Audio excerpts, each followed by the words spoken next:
waxaan ku suganahay masjid bilaal ee magaalada Louisville ee gobolka Kentucky waxaa ila jooga dabcan imaamka masjidka Sheekh Cabdiqaadir Yuusuf ayaa halkan ila jooga waxaan ka wareysan doonaa insha Allah masaajidkan sida muslimiinta qaasatan Soomaalida ay ku heleen masaajidkan dhibaatooyinka loo soo maray faa'iidooyinka ku jira in masaajidkan la helo iyo guud ahaan masaajidkan waxyaabaha iyo qaybaha kala duwan uu ka kooban yahay sheekh soo dhawo bismillaahir rahmaanir rahiim shaciyada TV waa mahadsantihiin booqashada nagu soo booqateen magaaladeena masaajidkan waxaa la yiraahdaa Masjid Bilaal Southside Islamic Center wuxuu ka mid yahay maraakiista islaamiga ay ku soo biiray maraakiista ka dhisan dalka Mareykanka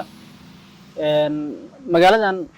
waxaa degan dad lagu qiyaaso ilaa 20,000 oo Soomaali ah dadku inta badan waad aragteen waxa weeye waxay u guuraan meelaha maraakiista islaamiga ay ka jiraan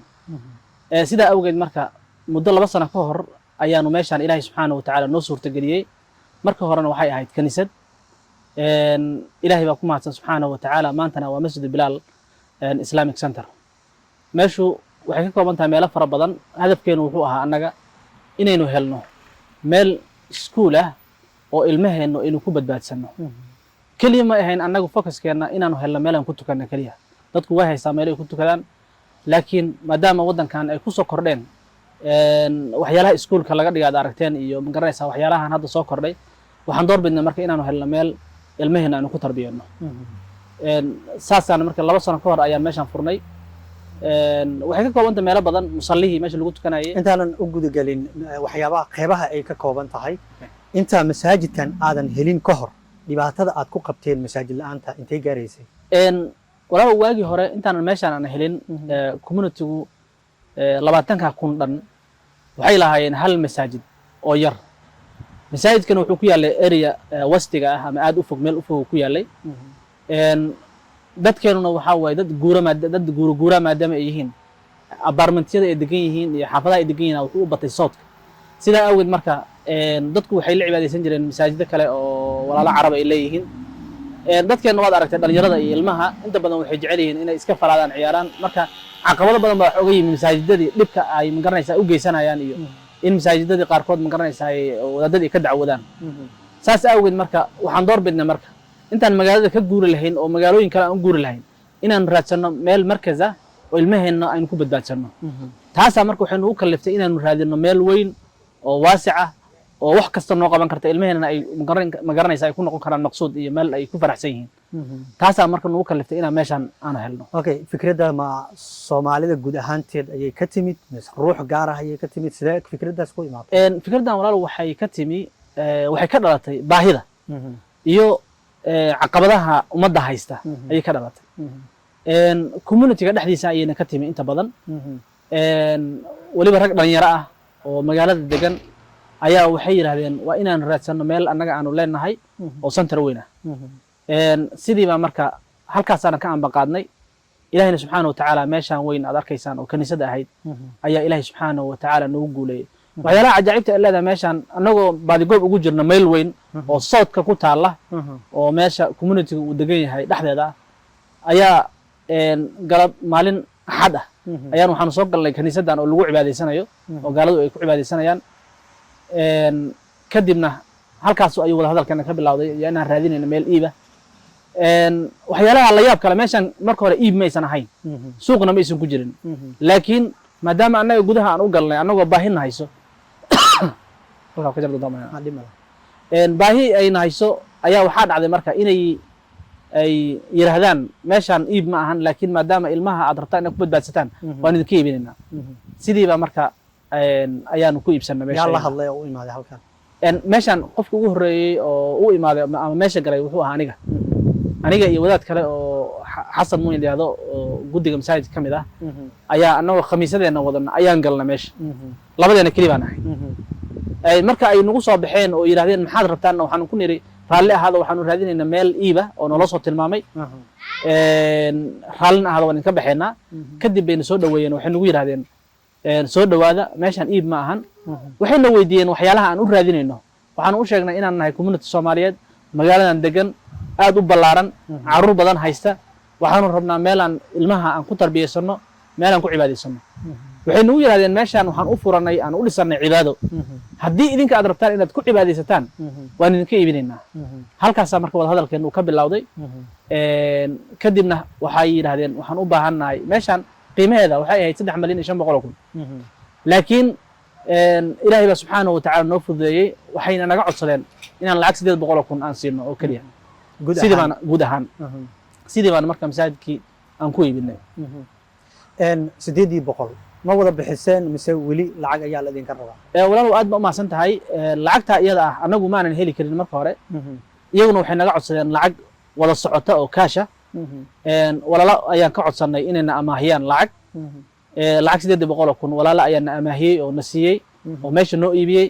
si lacagtooda aan ugu soo celinno lacagtii 800,000 ahayd ilaa lacag 300,000 waa bixinay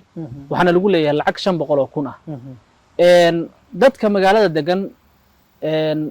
baahidooda iyo duruufta haysata iyo masaajidka baahida uu qabo waxay tahay wax aad magaranaysaa magaalada iyo community uga ballaaran way dadaaleen alxamdulilah dadka magaalada degan iyagaa meeshaas masaajidka sida u quruxsan yahay aad aragtay iyo meelaha uu leeyahay masaajidka dhan iyagaa diyaariyey laakiin tabarteennii waxay nagu soo xirtay inaan ka badin weyno masaajidka dayactirkiisa iyo holihiisa kale oo laakiin lacag 500,000 weli ay nagu taagan tahay marka sidaas ayay lacagtu ahayd marka hadda qorshihiina muxuu yahay 500 maxaad samayn doontaan sidee u heli doontaan walaalow 500,000 waxaan dhammaan rabnaa walaalaha inaan Soomaaliyeed aan ka codsanno meeshaan ilmo yaryar baa lagu badbaadinayaa waa meel hadafka aan ka leenahay uu yahay in ilmo yaryar oo Soomaaliyeed oo diintooda iyo akhlaaqdooda iyo dhaqankooda dhisan yahay inay ka soo baxaan waxaan marka walaalaha Soomaaliyeed ka codsanaynaa inay 500,000 lacag yar weey markii si loo fiiriyo inay naga caawiyaan masaajidka wali waxaad dareemaysaa inay ka muuqato saynkii kaniisadda ay ka muuqato dayactir buu wali u baahan yahay sidoo kale waxaan marka walaalaha aan rabnaa 500,000 Soomaalida dhammaan dadka Mareykanka degan inay lacagta iyada ah naga bixiyaan oo waliba nagu garab istaagaan meeshaan kaniisadda marka hore ahayd haddana ilaahay lagu caabudayo subxaanahu wa tacaala oo subxaana rabbiyal aclaa wa bixamdi lagu leeyahay inay garab nagu siiyaan lacagtaas iyo nooga bixi lahayd waa hagaag muslimiinta iyo Soomaalida maxay uga dhigan tahay in meel kaniisad ahaan jirtay hadda masaajid loo bedelo walaal aad ma maanta waa su'aal aad u wanaagsan dhammaan muslimiinta iyo Soomaalida waxay uga dhigan tahay in meel shalay kaniisad ahayd oo waliba baaxadda intaan la eg leh in masaajid loo bedelo oo ilaahay subxaanahu wa tacaala lagu caabudo qof kastoo iimaan leh wuu dareemi karaa maalinta aan gadanaynay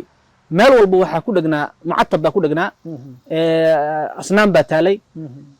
ilaahay subxaanahu wa tacaala wuxuu nagu guuleeyey maanta meel walba inuu kitaab quraan yaallo oo ilaahay subxaanahu wa tacaala lagu weynaynayo marka qof kastoo iimaan leh wuu dareemi karaa meel shalay meesha noocaas u ekayd oo kaniisad ahayd in maanta masaajid ay tahay waa hagaag hadda masaajidkii gacantiina ayuu ku jiraa masaajid ayaa u bedesheen yaa ka faa'iidaysan doona meeshaan aad iibiseen walaalow meeshaan waxaa ka faa'iidaysan doona jiilka yaryar ee waddankan lagu dhalay ee hadda ku koraya ee macnaha u baahan meel ay naftooda ay ku ilaalsadaan meel akhlaaqdooda ay ku ilaalsadaan meel jiritaanka ummadda Soomaaliyeed lagu ilaaliyo ayaanu rabnaa ilmaha marka yaryar ee waddankan ku dhashay ayaa ka faa'iidaysan doona sidoo kale waxa meesha aan ku diyaarinay waa wax ka duwan waxa masaajidada qaarkood laga helo wuxuu masaajidka la jaan qaadayaa jiilka yaryar ee hadda jooga si ay u helaan wax ay ku farxaan oo naftooda ay jeclaato oo masaajidku uu noqdo masaajid marnaba aysan ka xiisa dhacaynin inay masaajidka dhex joogaan waa hagaag aan ku weydiiyo marka su'aashaasi masaajidka qaybaha uu ka kooban yahay dadka marka masaajid la dhaho waxa u soo baxdo meel lagu tukado kadibna laga kala dareero laakiin waxa inoo sheegtaa masaajidkan wuxuu kaga duwan yahay masaajidada kale iyo qaybaha kala duwan uu ka kooban yahay walaalow aad ba u mahadsan tahay masaajidku wuxuu ka kooban yahay magaca masaajid waa magac guud oo meesha masaajid ahaan bay ayay magaraysaa magaca aan u siinay laakiin meesha waxay ka kooban tahay meelo fara badan waxay isugu jirtaa meeshii musallaha ay lagu tukan lahaa xataa mararka qaarkood salaadaha ciidan ku tukannaa waa meel aad u weyn qiyaas ahaan dadka ay qaadaysana ilaa 2,500 oo qof ayay qaadaan markiiba waxay leedahay meel hadda madraso lagu dhigo oo quraanka lagu barto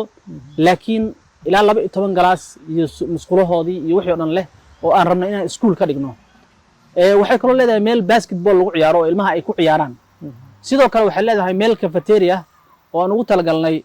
waalidiinta imaanaya oo ilmahooda ama madrasada ay ku jiraan ama salaada ay tukanayaan inay kusii kifaaxaan shahana ay ka cabaan waxay kaloo ay leedahay meel dhikeera oo loogu talagalay ilmaha yaryar in lagu hayo waliba khaasatan hooyooyinka Soomaaliyeed iyo gabdhaha Soomaaliyeed ee la daalanacaya carruurta yaryar in loogu hayo meel safe ah oo ilmahooda ay ku dareemi karaan meel islaam ah in magaranaysaa ay ilmaha lagu hayo marka waxay ka kooban tahay qeybahaas iyo inamaha iyo qeybahaas aan kusoo sheegay ay ka kooban tahay masaajid sidoo kale markaan na soo tusaysay waxaan arkay meel timajara ah yes waxa kaloo ku jiro meel kaloo timajara ah aan ugu talagalnay iyadana waxaan rabnaa meesha inay noqoto meel baahida ummadda Soomaaliyeed dhan daboosha waxa laga leeyahay timajarihi meeshii baloonta lagu ciyaari lahaa meeshii ilmaha buulka ay ku ciyaari lahaayeen daycarekii iyo musallihii lagu tukan lahaa waliba sidoo kale waxaan ka maqnayn inaanu u diyaarinay dadka walaalaha ah ee socotada ee musaafiriinta ah ama taraagleeda oo kale meelo shaawar ay ku qabaystaan oo ay ku kifaaxaan ayaa masaajidku u diyaariyay sidoo kale kuwa daycareka taraagleeda ah halka imaanaya malcag ayaa laga qaadaa mise free ay ku imaadaan maya meeshani qof kasta oo Soomaaliyeed u yimaado serviceka uu ka helayo waa free inta badan markii laga reebo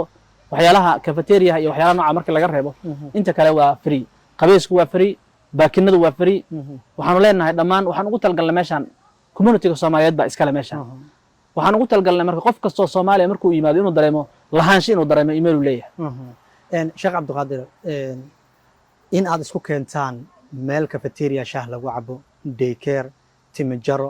iyo meel bununta lagu ciyaaro ee basketballka lagu ciyaaro aad isku keentaan hawl adduunyo iyo hawl aakhiro inaad hal meel iskugu keentaan dadka qaar waxaa laga yaabaa inay dhahaan maxaa ku qasbay culimada magaalada Louisville in waxa sameeyaan maxaa ka dhihi lahayd walaalow su'aal aad u muhiim ah weeye anagu waxaanu joognaa xilli lagu jiro 2023 in badanna waxaa loo baahan yahay in lala falgalo xilliga la joogo ilmaha dhalinyarada ah ee meeshan maanta jooga inta badan waxay jecel yihiin waxyaalaha ciyaarta iyo waxyaalaha noocaas ay jecel yihiin taas marka waxay kaliftaa in meelo waaweyn oo aad aragteen inta badan ama meelaha Mareykanka dhan ku yaala oo sida YMCda oo kale oo lagu ciyaaro kale waxay u raadsadaan inay ku soo ciyaaraan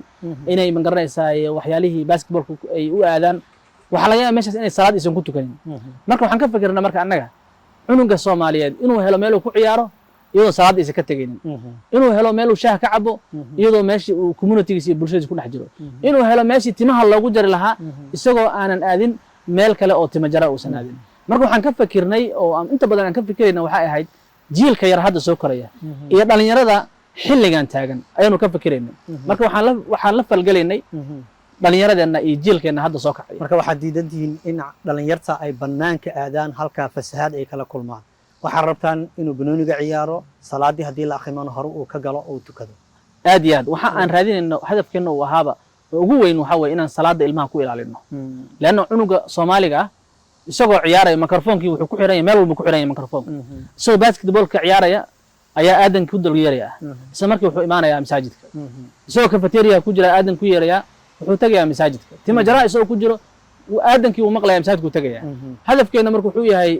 oo ugu weyn dadku inaysan Ilaahay subxaanahu wa ta'ala aysan ka dheeraanin oo Ilaahay subxaanahu wa ta'ala ay ku xirnaadaan iyagoo danahoodii adduunyadana haysta aad weyn aad oo maadsantahay Sheekh Cabdiqaadir sidoo kale mar aan banaanka wada maraynay waxa iiga sheekaysay nin daris kula ah oo dadkii horay halkan lahaan jireen dhibaato isku qabi jireen laakiin marka masaajid laga dhigay aad la wareegteen ninkii siduu filayay ma ahane si kale ay sheekadu noqotay sheekada bal inoo taabo walaal aad baa u mahadsan tahay masaajidka markaan iibinay intii iibinta ay socotay ayaa qolooyinka masaajidka meesha lahaa marka hore waxay noo sheegeen dariska oo dhan inooga warrameen hal nin bay noo sheegeen oo dariska oo iyaga aad u dhibay oo inta badan ay yiraahdeen wuxuu naga isticmaali jiray baakinka marka xataa waxay noo sheegeen inay isdacweeyeen waxaan ku nidhi marka annaga lama caamilayno qofka isaga ah marka ugu horeysaba waxaan u yeernay yarkii ay ka dacwoonayeen cadaanka ahaa wuxuu leeyahay gawaaridan inta badan ama wiishashka leh geedaha jara ayuu leeyahay marka waan u yeernay waxaan u sheegnay meeshaan inuu islaamka uu iibsaday dhul islaamna ay tahay hadda wixii ka dambeeyna uu ku soo dhawaado qolooyinka horena laga wareejiyey marka iyadaa waxaan ku niri marka waxaan magaranaysaa meeshaan aad u dareemaysaa inaad adiga leedahay islaamku dhulkiisa lama kala lahan oo waxa weeye islaamku dadkuu soo dhoweeyaa marka wuxuu yidhi dadkii meeshaan degnaa dad xun bay ahaayeen aad bay ii dhibi jireen markaan baakinga dhigta gaariga iga tawin garayn jireen marka waxaan ku idhi meeqa gaari baad leedahay markaasuu yidhi 2 gaari baan leeyahay 10 haddaad leedahay la imo waan ku idhi baakinga free uu ku yahay markaasuu wuxuu yidhi ma runtiin ba arrintaa iyada markaasaan ku nidhi haa islaamku dadkuu soo dhoweeyaa wuxuu bilaabay masaajidka inuu waardiyo u noqdo isaga waardiyo masaajidka ka noqdo markii wuxuu yidhi maxaa iga codsanaysaan oo idinka caawiyaa waxaan ku nidhi wiishka aad wadato ayaa waxaan u baahannahay inaad nooga goyso calaamadii istilaabta ahayd ee masaajidka kor saarnayd mucatabkii ayaan nidhi inna laga gooyaan rabnaa isla markiiba gaarigiisu soo qaaday wuxuu yidhi anaa jaraya isagaa naga jaray isagoo lacagna weydiinin weliba wuxuu yidhi wax kastoo masaajidku u baahan yahay iyo meeshaan waxay u baahan tahay yaan laygala xishoonin hal iyo weydiiyo waa idin caawinaya aadna wuu ugu farxay ilaa haddana waxaa weeye wanaag waxaa naga dhexeeya xariir aad u wanaagsan masaajidku dhinac ka waardiya dadkii horeyna waxaa ka dhexeeyey dagaal iyo isfaham la'aan okay maxaa laga baran karaa marka casharkaas aad samayseen masaajidkiina uu sameeyey walaal waxaa laga baran karaa islaamku inuu yahay dadka soo dhoweeya dadka furfura nabiga sala allahu alayh waali wasalam waxaa u yimi nin baa u yimi markaas wuxuu ku yidhi yaa rasuul allah waxaad ii sheegtaa islaamka midka ugu khayrka badan markaasuu nabiga wuxuu yidhi islaamka waxaa ugu khayr badan inaad dadka baahanna aad quudiso salaantana aad dadka ku faafiso qof aad garanaysa iyo qof aadan garanaynin leanna waxay kutusaysaa islaamku inuu yahay islaam dadka soo dhoweeya furfuran ummadda dhan magaranaysaa tusa jeceyl iyo maxabad tusa sidaa awgeed marka waxaa laga baran karaa oo qaarkoodba xataa gaalada xataa dariska qaarkood mararka xafladaha aan masaajidka banaankiisa ku qabanno iyaga ayaa noo yimaado naga caawiya inay xaaqaan waxaana keenayaa wanaaga aan u muujinay iyo furfurnaanta iyo kalgaceylka aan tusnay marka arrintaas waxay muujinaysaa marka waa risaalo islaamka iyo waxa uu yahay aan u gudbinayno dadka dariska nala ah ugu dambeyntii saad horey noogu sheegtay masaajidka $500,000 ayaa lagu leeyahay muslimiinta ku nool guud ahaan maraykanka maxaad ka codsan lahayd walaalow dadka soomaaliyeed ee ku nool maraykanka waxaan ka codsanayaa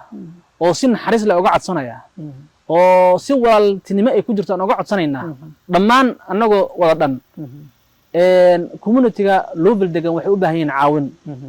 ilaahay baa noo sakhiray meeshii waanu helnay ilaa 300 kun waa iska bixinay lacag 500 kun na lagu leeyahay way yar tahay waxaan rabnaa marka walaalaha deentana siiyey waqtiga ay noo qabteen waqti kooban buu ahaa aadna way nooga xishoodeen waxaan rabnaa marka walaalaha dhammaan inay lacagtaa 500 kun ay qof walba waxa uu bixin karo uu magaranaysaa masaajidka ku tabaruco oo weliba uu ka geysto weliba isagoo og meeshaan inay shalay ahayd kaniisad maantana ilaahay loogu sujuudayo sidaa awgeed waxaan walaalaha ka codsanayaa inay lacagtaa 500 kun ay nala bixiyaan oo qofka uusan yaraysanin qof walba wuxuu uu awoodo masaajidka uu ku tari karo inuu ku taro dadka Soomaaliyeed waxa lagu yaqaanaa wax bixinta aad bay ugu fiican yihiin waxa lagu yaqaanaa meelaha noocan oo kale waliba waxaan kugu darayaa hadda wax yar ka hor waxaan noo timi caruur baan noo timi oo waalidiin hooyooyin oo waxa weeye single mother ah caruurtoodii caruur badan bay dhaleen dugsiga awood uma lahan lacagta inay iska bixiyaan inta badan waxaan nidhahnaa lacag la'aan ku keena si magaraysaa ilmaha magaraysaa meesha uga faa'iidaystaan haddii marka masaajidka uu bay of noo noqdo waxyaalaha aan haminayna wuxuu yahay dadka masaakiinta ah ee awoodda aanan u lahayn inay wax iska bixiyaan in iskuulaadka iyo madaaristaba free looga dhigo marka Soomaalidu lacagta ay bixinayaan waxay qayb ka noqon doontaa mustaqbalka ilmaha yaryar ee meeshan ku nool ee Soomaaliyeed